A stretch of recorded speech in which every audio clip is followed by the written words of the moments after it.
This video is brought to you by Miniature Market. Thousands of board games, miniatures, and paints, discount prices at miniaturemarket.com.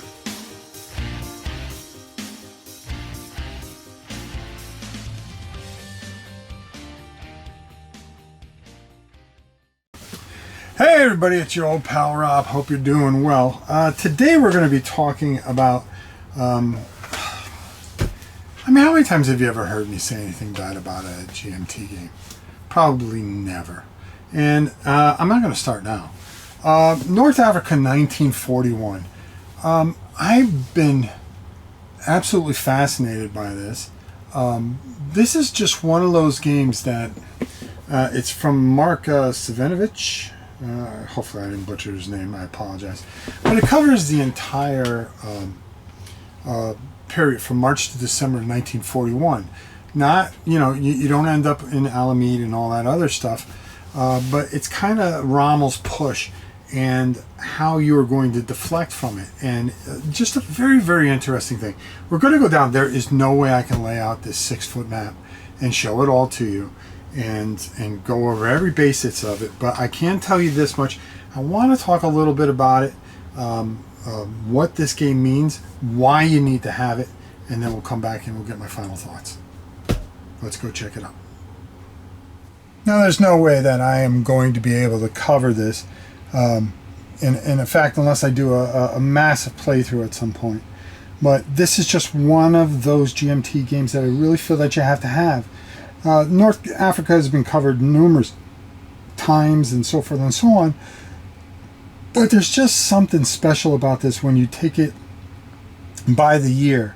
And covering 1941 here, I think, is a very interesting point here. The thing of this game, and forgive me, I'm still suffering for COVID, so if I sound a little off, please forgive me while I'm trying to get this in here. This is a massive, massive map. This is not something for the weak of heart. I've got the second part here, which is another 3 feet extending this way. So I'm not going to show you everything, but I kind of want to just kind of talk about a little bit of what this is about and what you're trying to do here and how important this was in 1941. First of all, you had Rommel coming in here, okay, and then just trying to make this giant push all the way through, okay, and the real neat thing about this is that, of course, as we know, he got stopped and got really messed up by the Australians in Tobruk, I believe, and not messed up, but slowed down. What you're trying to do is trying to really figure a way to get to the end here, because if you're able to get to the other side of this giant map, of course, and hold it, then you have won the scenario. The British and the Australians are trying to slow you down in any way that they can. And you're coming offshore here and you are moving and you're trying to get these airports, okay? Those are kind of like almost like save markers in a lot of ways.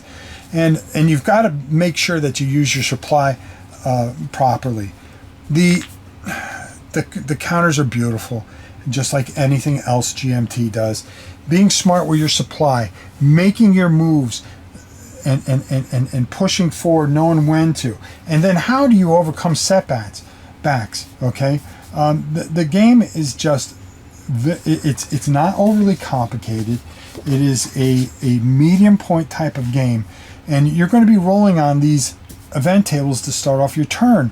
You may get an extra supply point, or a resource point that's going to help you, especially if you're the access early on. You are really flexing your muscle here, and you are pushing and pushing and pushing, and you're trying to get down this giant 6-foot map.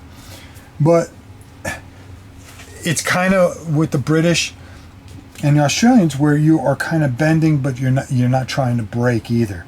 Okay, well, is that an acceptable loss? Is that acceptable? Can I get something that I can make go wrong? Can they have something go wrong where I can kind of turn things around? Getting to Benghazi is a big thing. Okay, can I get to Benghazi and take over the shipping points and stuff like that, where I can start utilizing certain things and airfields and stuff like that to kind of help. And start eliminating and slow, really try to get the motor going. Or can I play the British and bend and break? The solitaire is a little tough because you got to really shut off your brain. Because I find in this you tend to teeter to one side or the other a little bit. Like, I want to get to the end if I'm messing with the Germans. I go, I want to change history. And if you play it through as history, you go, well, yeah, it went just the way I thought it should go, which is good. The rules are clean and beautiful, and I'll make it real quick for you guys, because this example of play really helps you get going, but it's a little bit more of aggressive type of rules of example of play. It's going to show you things that I don't think normally you would do, but it wants to show you situations, and I think that works very, very, very well for this, because it gives you a good feel of the impulses and how you're going to go through and carry things out and try to attempt to do certain things, and how the ally player is going to perform their impulses. And then the designer notes are just fantastic. I always enjoy these. This is something that GMT does on a regular basis, which gives you some depth and feel of how things really went and how to handle certain things, so you get a better feel for it, especially if you're not a hardcore wargaming historian. These beautiful notes help teach something that we don't do anymore. And, we can learn from our mistakes and our successes as well. Beautifully, beautifully done with that. The rules, clean, only 28 pages. Of course, in the same fantastic fashion that you would expect anything to be from a GMT game. Fantastic, wonderful, everything spelled out for you, from fortifications to the naval to the air support and disruption and so forth and so on. Not a ton of chits, which I think is always good. Less is always more sometimes. Less is always more sometime. And just a really well-rounded, fantastic interpretation, and a nice, fresh interpretation of this fantastic part of history. Let's go up and get my final thoughts and on North Africa 41 from Mark Simonitch. This here, I think, is a masterpiece. There's not a ton of components. The impulses work very, very well. The book, as you saw, the player aids, everything that you need in typical GW fashion, does things right. Okay, it takes this push, and if you're the Germans, you're trying to get there. You're trying to end that game as quick as possible, and get, sacrifice a little way to get where you need to be. If you're the British, the Australians, you are trying to stall for time. You are trying to slow things up. You are trying to do anything you can to keep them from getting to their destination.